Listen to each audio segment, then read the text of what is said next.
Hi, I'm Asha. When I was 13, my parents packed for Europe, but not for me. They brought my sister, left me at an orphanage. My father patted my head like I was a pet. My mother pressed $100 bill into my hand, like a goodbye she didn't want to explain. And I waited. God, I waited. Every single day. I didn't cry, I memorized. Their voices, their promises, the sound of the gravel when they drove away. And then they came back. But what they saw? It wasn't the daughter they left. It was what silence had turned me into. Now tell me, what would you do if the people who promised to protect you were the ones who disappeared first? Before we begin, what time are you listening to this? And where? Leave a comment. I want to know who's out there tonight. I'm not 13 anymore, but that summer never really left me. It still lingers in odd places, like when I hear the sound of a car trunk closing, or when a crisp bill is folded so neatly it feels like a promise. I don't talk about it much. Not because I'm angry, God knows anger came and went, but because that chapter of my life sits in a quiet drawer I only open when no one's looking. Today, though, I'm opening it. It was a Saturday morning in July. The air felt warm, but not yet heavy like it gets in late summer. Our driveway was crowded, suitcases, travel pillows, snacks in Ziploc bags. My sister Shanann's suitcase was already in the trunk. She had one of those new hard-shell rollers, sky blue, with her initials taped on the handle in sparkly letters. She was buzzing, talking nonstop about Paris, the Eiffel Tower, gelato in Rome, and some new book she planned to read on the plane. My parents looked busy, but not rushed. Mom was checking off a list in her planner, muttering under her breath. Dad was adjusting the back seat, folding things to fit just right, doing his usual puzzle game of trunk space. They weren't cruel. That's the hardest part for people to understand. There was no yelling, no slamming doors, just a weird kind of efficiency, like dropping off dry cleaning. Then Dad walked over to me. I was standing near the garage, hugging my arms like I didn't know where to put them. He bent slightly and patted my head. Not a hug, not even a hand on the shoulder. Just that light tap, like I was a good dog who'd learned a new trick. "Stay here for now. We'll come back to get you." I remember those exact words. I held on to them like rope. "For now" meant this was just a delay, a pause, not an ending, and "we'll come back." That was the promise. It didn't sound like a lie. It sounded like certainty. Then Mom stepped over. She didn't meet my eyes. She didn't say goodbye or "I love you." She just pressed something into my palm, a folded $100 bill, clean, crisp, and already warm from her hand. No explanation, no long hug, no whispered reassurance. And maybe worse than all of that, no space for questions. I looked down at the bill, then back at her. But she was already stepping away, straightening Shanann's dress, fussing with her curls. It wasn't cruel, it wasn't warm, it was nothing. I folded the bill slowly, carefully, the way I'd seen her fold napkins when guests came over. I tucked it into the inner pocket of my hoodie. I didn't cry. I didn't argue. My body was still, but my brain was buzzing, trying to make sense of the moment as if it had gone wrong by accident.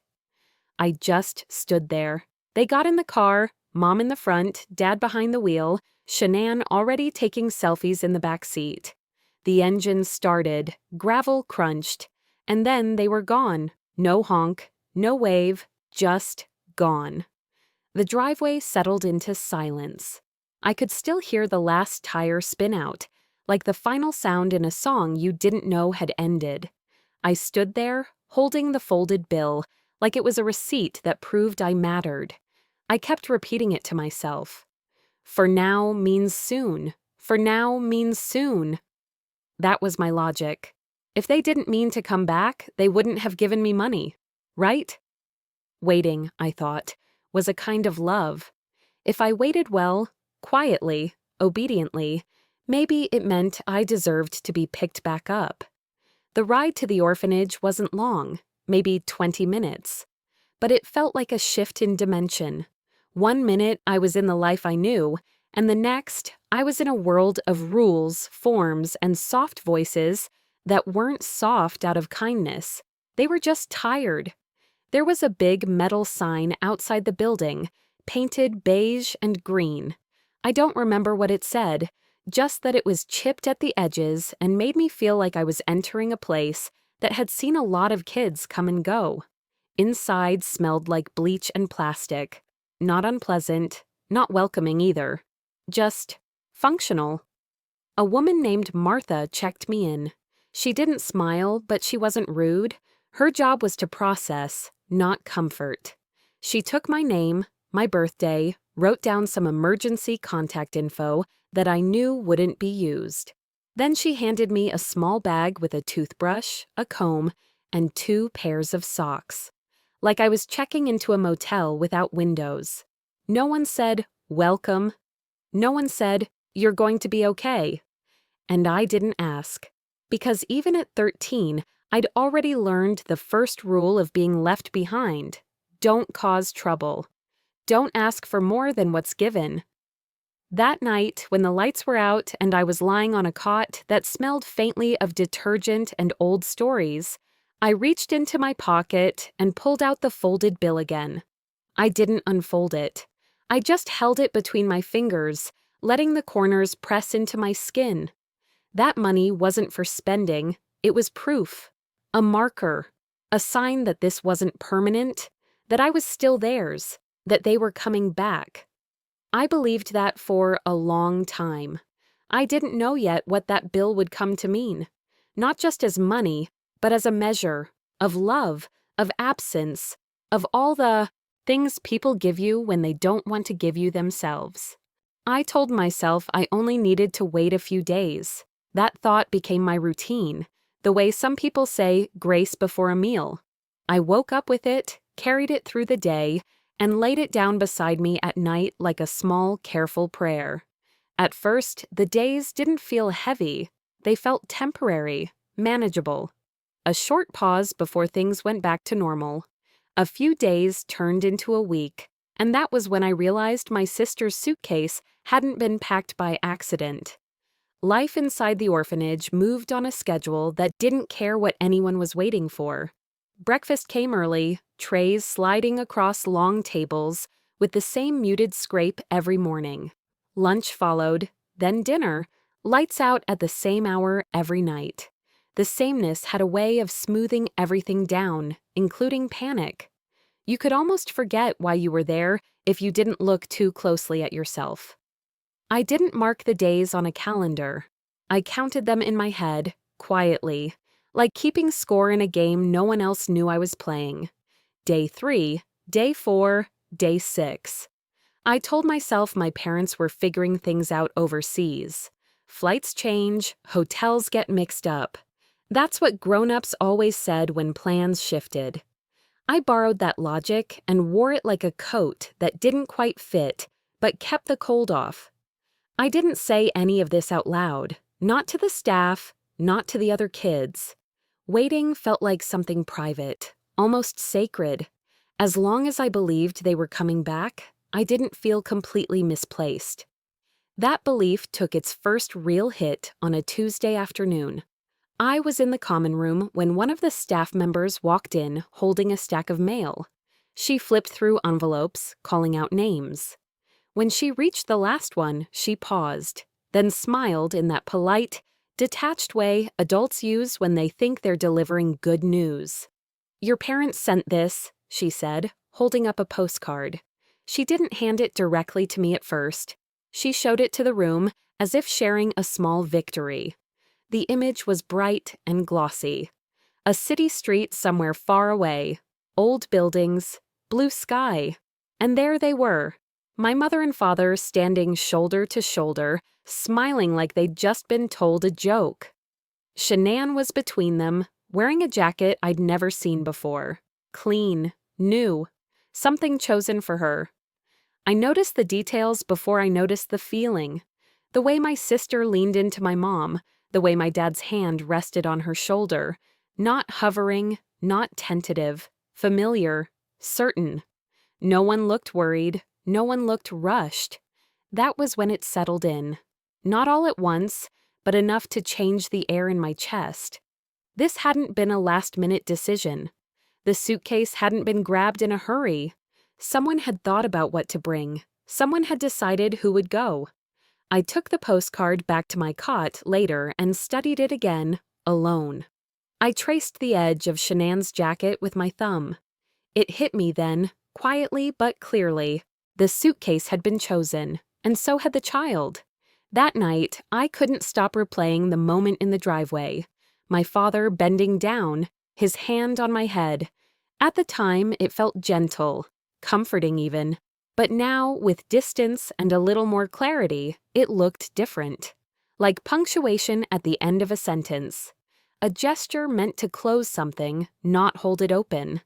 I see it now for what it was. Not reassurance, redirection.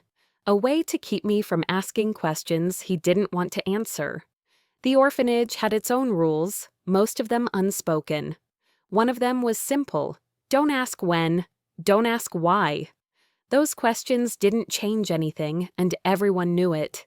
You learned by watching the kids who had been there longer, the ones who no longer checked the door when someone walked past, the ones who shrugged when names were called. I adjusted, not because I wanted to, but because that's what you do when survival depends on blending in. Waiting stopped being about hope and started becoming a performance. Sit still, be agreeable, don't look like a problem. The $100 bill stayed folded in my pocket. I didn't spend a single dollar of it. I wouldn't even smooth it out. Using it felt like admitting something I wasn't ready to accept. As long as I held on to it, untouched, it felt like evidence. Proof that this wasn't abandonment. Just a delay I hadn't outlasted yet. Looking back, I understand how children turn objects into anchors. We give weight to things because people are too unpredictable. That bill wasn't money anymore. It was a stand-in for every promise that hadn't been spoken out loud. By the end of the week, something had shifted inside me. I still didn't say it. I didn't even fully think it. But a small crack had formed in the story I was telling myself. The idea that my sister hadn't stayed behind because of logistics. That this wasn't about timing or space or cost. I kept waiting, but the waiting no longer felt the same. I started counting Sundays instead of days, because Sundays were when families usually came back. There was something different about Sundays at the orphanage. Even the staff spoke a little softer, as if trying not to get anyone's hopes up too high, or maybe trying not to crush them when it was clear no one was coming. Some of the younger kids would get dressed early, wearing their best clothes, hair brushed too carefully, shoes wiped clean on the backs of their jeans. I wasn't the youngest. I was 13, old enough to understand not to expect too much. But that didn't stop me from sitting where I could see the door. I'd angle myself on the edge of the hallway bench, pretending to read, pretending not to glance up every time someone walked in. When it was another kid's mom or aunt or foster parent, I'd quietly look away, act like I didn't notice, but I always noticed. Each Sunday was a new trial, a new chance for them to keep their promise. And when the day ended, when the last goodbye hug was over and the quiet returned like fog over the building, I told myself, next week will be mine. Hope is strange. It doesn't always feel good. Sometimes it just feels necessary. The orphanage had a phone in the main office. You couldn't use it yourself, but if a call came in for you, someone would come find you. I used to perk up when I heard it ring. My heart would skip just a little, and I'd glance around to see if anyone was walking my way. They never were. Eventually, even the staff stopped glancing at me. At first, they used to smile kindly when a call wasn't mine, like maybe next time it would be. But after a while, I noticed they didn't bother anymore. Their eyes skimmed past me like I was furniture. There's something particularly sharp about silence when it has weight behind it. Rejection, when it comes with a smile or an excuse, feels like a misunderstanding. But silence settles into your chest and makes itself a home. One day, maybe a month after they left, a staff member walked in during lunch. She held a large envelope in her hands, waved it gently, and said, "Asha, this came for you." I blinked. My fork froze mid-air. Inside the envelope was another photo, another snapshot of a life I was no longer part of. My parents, my sister, somewhere beautiful again, this time with a wide blue lake behind them and rolling hills that looked like a postcard. Shanann had sunglasses on, smiling at the camera with both arms around our parents' waists. Matching windbreakers, matching sneakers, matching everything. On the back of the photo was a line, written in my mother's handwriting. "Our first family trip together. Hope you're doing well." The word that grabbed me wasn't trip. It was first. That word hit like a punch, like they were starting over, like I had never been part of what they were building. I wasn't just absent, I was erased. My hands didn't shake. My face didn't crumple. I didn't let anyone see.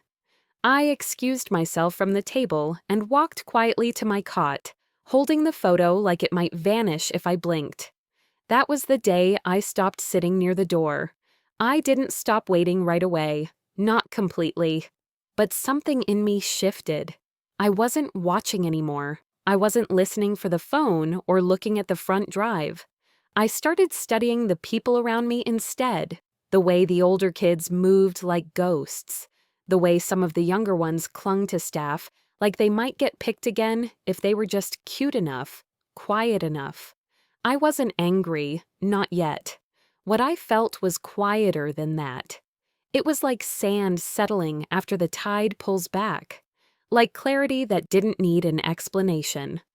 One night, lying in bed with the lights already dimmed, I stared up at the ceiling and wondered, what do they tell people about me? Do they say I'm away at school? That I'm staying with a relative? Do they even mention me at all? Maybe they say I'm safe. I hated that word. Safe meant tucked away, not seen, not missed, just handled. The $100 bill was still in the inner pocket of my jacket. I hadn't touched it since that first night. I could feel it there sometimes when I shifted. I'd press my hand against it, not to check if it was still there, but to remind myself why it was. At one point, I thought it was a promise. Now, it just felt like a placeholder.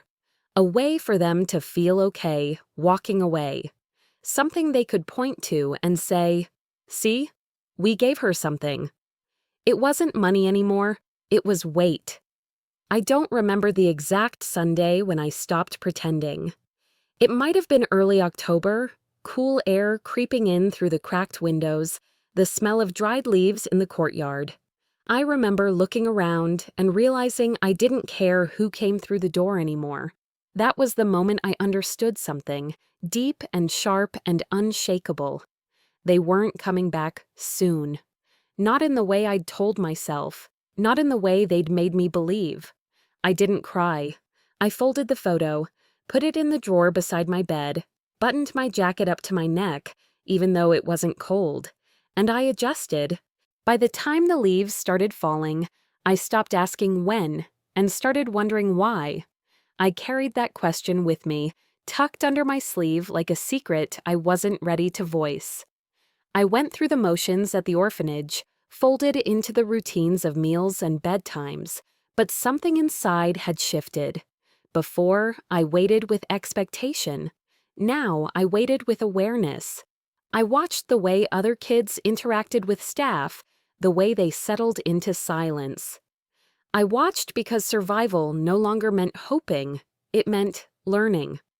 The answer didn't come from my parents. It came from a question I overheard in the hallway. I was returning a book to the small office library one afternoon. My sneakers made a muted squeak against the linoleum floor, and the fluorescent lights hummed overhead. Just as I was sliding the book into its slot, I caught a fragment of conversation between two staff members. One was organizing a stack of folders, the other sipping lukewarm coffee from a styrofoam cup. "I'm not sure when they're supposed to be back," I heard one say. "Do they have a return date on file?" It wasn't about the weather. It wasn't about weekends or logistics. It was about me, custody.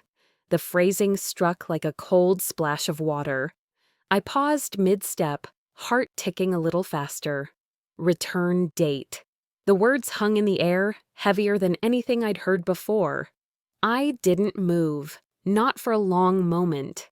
No one ever explained anything to me directly.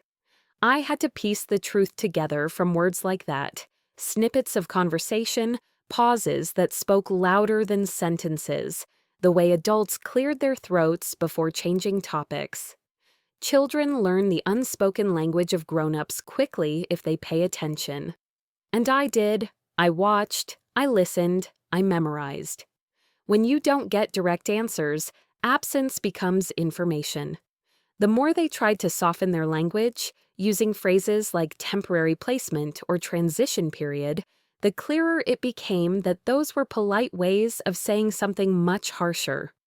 A week after overhearing that question, I found myself sitting in the administrative office, sitting where decisions were made, not where explanations were given. A social worker I barely knew looked at me kindly, as if she sensed I was on the cusp of an internal shift I couldn't yet name. "We're going to keep you here for now," she said softly. "Your placement is temporary." I blinked. Temporary. The word was bland and soft-spoken, but when it landed, it felt like an insult to every hope I held. Temporary sounded like something that would end soon, like a rain shower that passed by before noon. But the truth was in the next sentence. "There's no end date yet." No end date. That phrase was a cold, precise punctuation mark. It didn't offer a timeline. It didn't promise clarity. It just existed, floating there in the room between us like a ghost. I didn't cry. I didn't ask for details. Instead, I noticed details I hadn't before.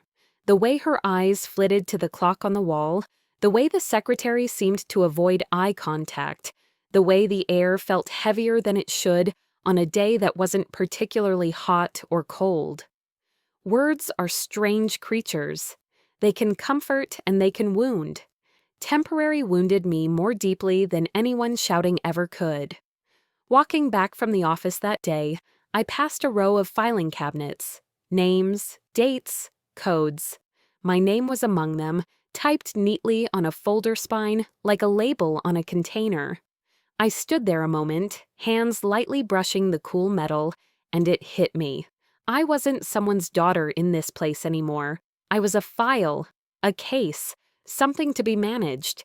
It wasn't a slap. It wasn't even dramatic. It was more like a slow, quiet shift underfoot. Like the ground giving just enough that you realize your footing isn't as steady as you thought. This was structural abandonment, not just personal disappointment. I didn't scream. I didn't break down. I became still, alert.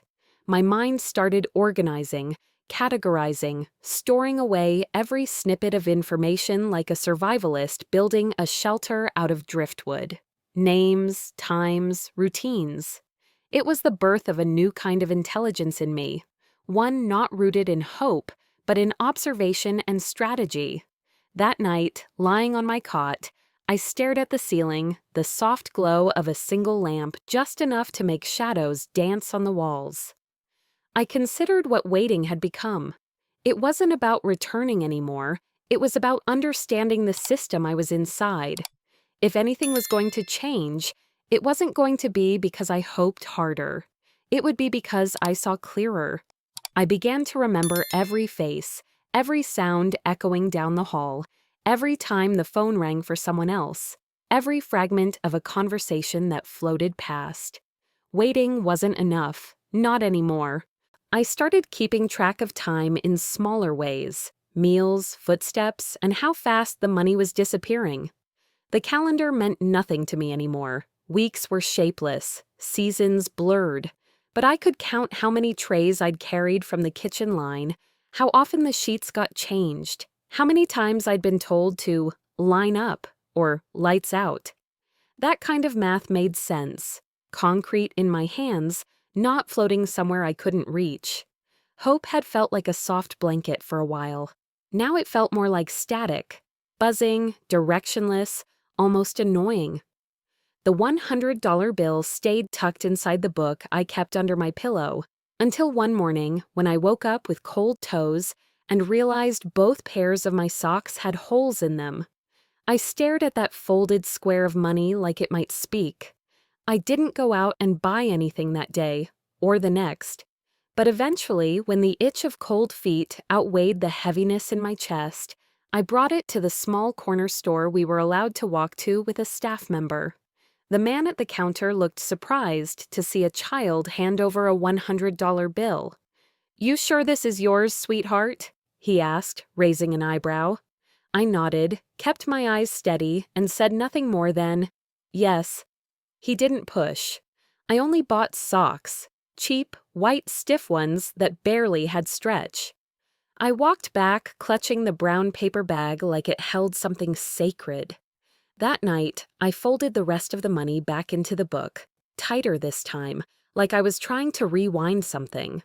But it was too late. I had broken it. I kept spending slowly. Soap, a small notebook, 2 pens, toothpaste that didn't taste like metal. Nothing fancy, nothing that would stand out. Each time I handed over a few crumpled bills, I felt like I was peeling away a layer of the promise I used to believe in. Eventually, there was only $1 left. It was soft around the edges from being handled so many times. I folded it into fourths, then eighths. I didn't put it in the book anymore. I kept it in the pocket of my jacket. Not for use, just to have it near. It wasn't money now, it was the last thread. The last thing tying me to the moment they said, "We'll come back to get you." I held on to that dollar like it was a name tag that proved I belonged to someone. Nights got darker earlier. The windows in the hallway reflected only the inside of the building, like the world outside had stopped existing.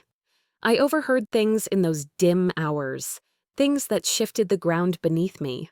I was brushing my teeth when 2 older girls whispered near the sink behind me. Their words were quiet, but sharp enough to cut through everything. One of the staff said some kids don't get picked up. The other girl didn't gasp. She just nodded. I know. No sadness, no shock, just fact. A line said with the same tone someone might use to say, "The buses run late." I didn't ask anything. I didn't turn around. But that sentence planted itself inside me and grew roots I couldn't pull out. That night, I lay in bed and watched a younger girl in the bunk across from me hold her hairbrush like a microphone, pretending to sing for her parents. She giggled into the bristles, paused to look toward the door, then went back to humming. I saw myself in her so clearly, it made my stomach knot. That kind of rehearsed joy, manufactured hope. I'd done it too, once, maybe even last week. I started to notice the small performances around me. Kids straightening their shirts before visitors came, practicing smiles that didn't quite reach their eyes. I didn't blame them. It was the same play with different actors. Empathy didn't come with a dramatic moment. It came slowly, as I watched other kids begin to realize the same things I had. It was the quietest kind of heartbreak, recognizing yourself in someone else's hope and knowing exactly how it would end. One afternoon, while folding clothes in the shared laundry room, I admitted something to myself for the first time. I might be here longer than I was ever told.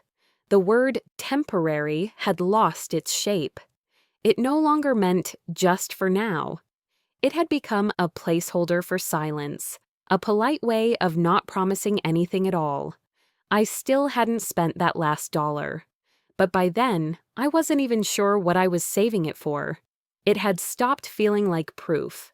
It had started to feel like a lie I was holding in my hand, refusing to let go of because I didn't know what would replace it. That was when I realized waiting wasn't protecting me anymore.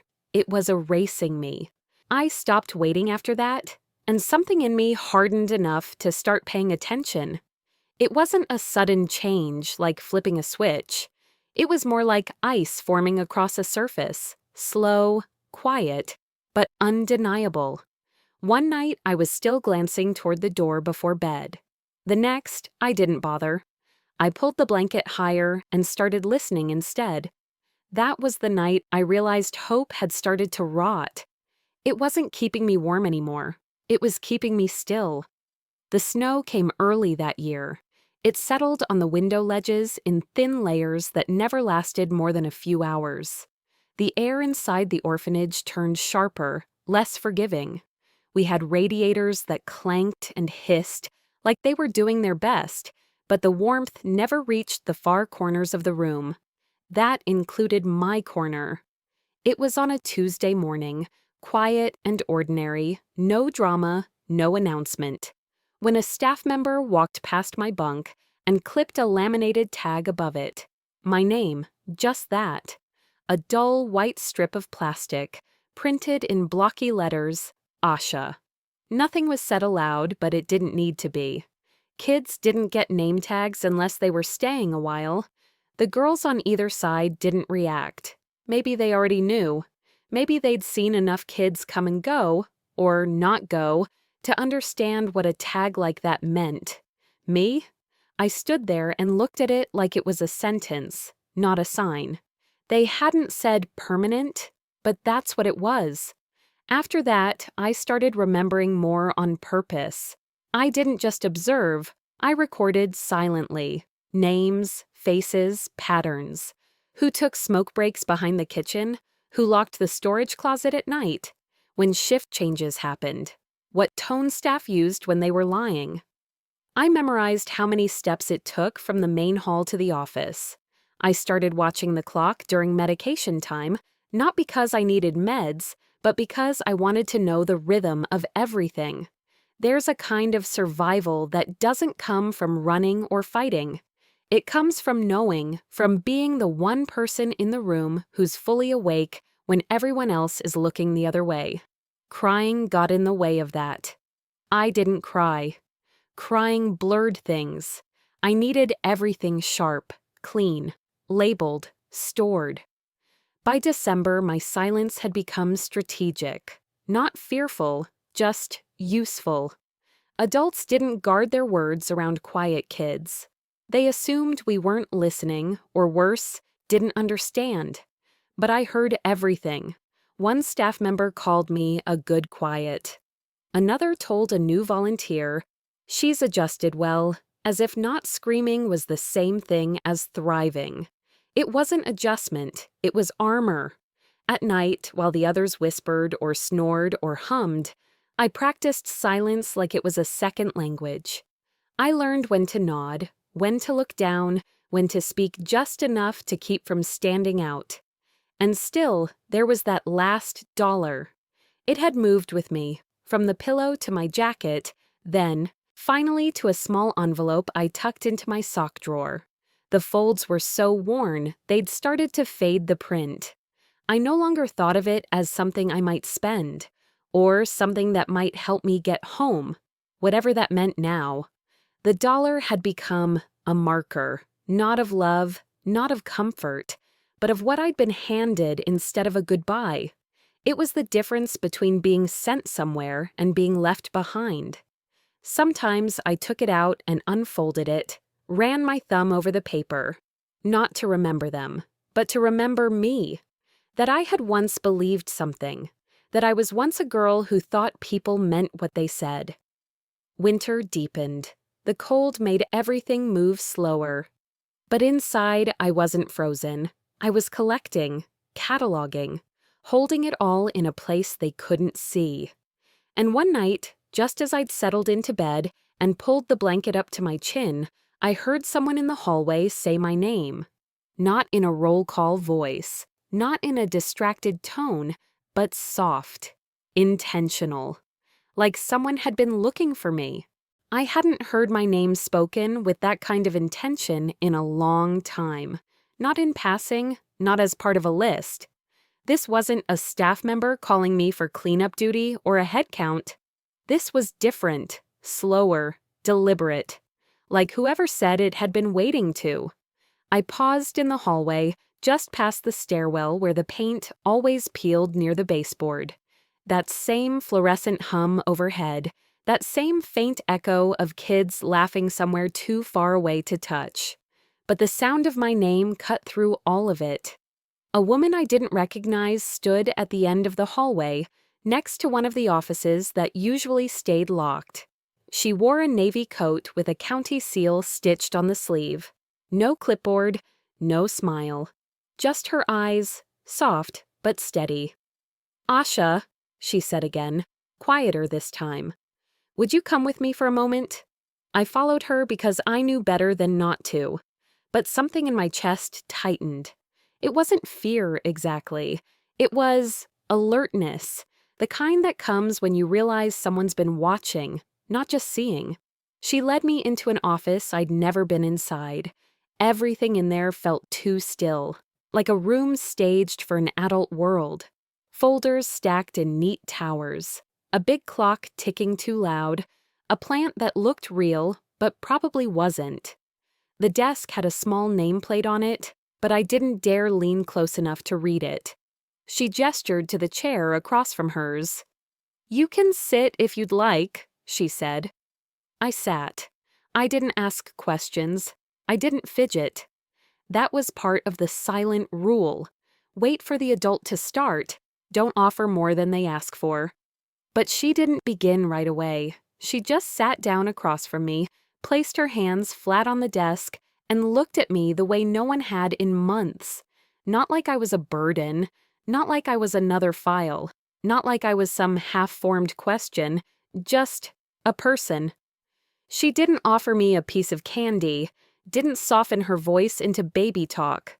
She said my name again, almost like a confirmation. "Asha." I nodded once. "I'm Claire," she said.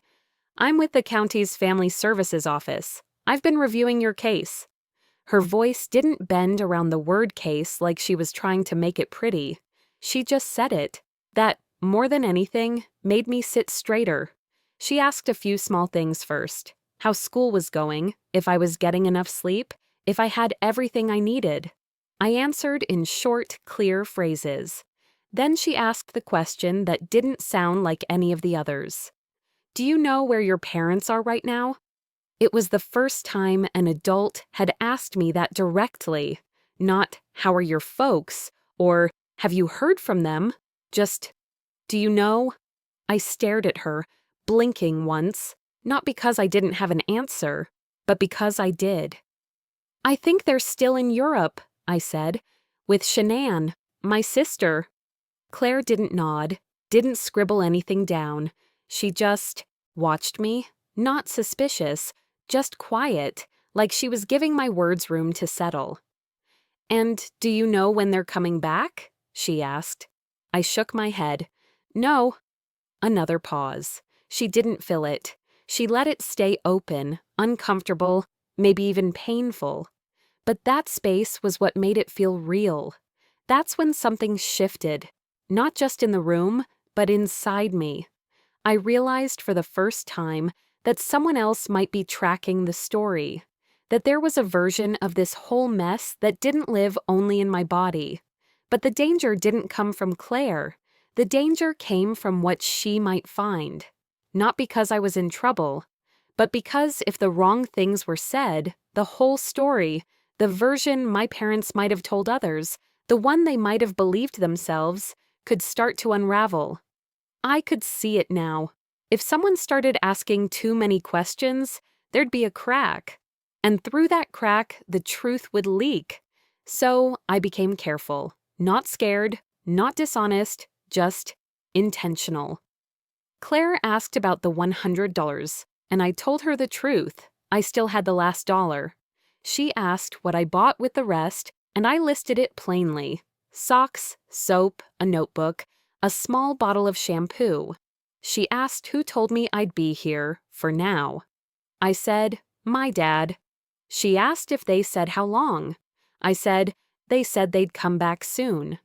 And then I stopped talking. There were more things I could have added, like how my mother didn't hug me goodbye, or how my sister waved without looking sad, or how I had started writing the days on my notebook in tally marks instead of dates. But I didn't say those things, not because I was hiding, but because something in me understood it wasn't time. There are moments in a story where saying too much too early doesn't help. It only gives away your position. Claire didn't push. She just sat back, glanced down at the folder in front of her, the one with my name on the tab, and closed it gently. That's when I knew. Something had already been set in motion. I didn't know what was coming, but I knew it wouldn't be quiet. The day shifted before anyone said a word. Routine cracked first. Breakfast trays sat untouched longer than usual. A staff member stepped into the hallway to take a call and didn't lower her voice fast enough. Her posture changed, shoulders tight, back straight. I noticed because I had trained myself to notice.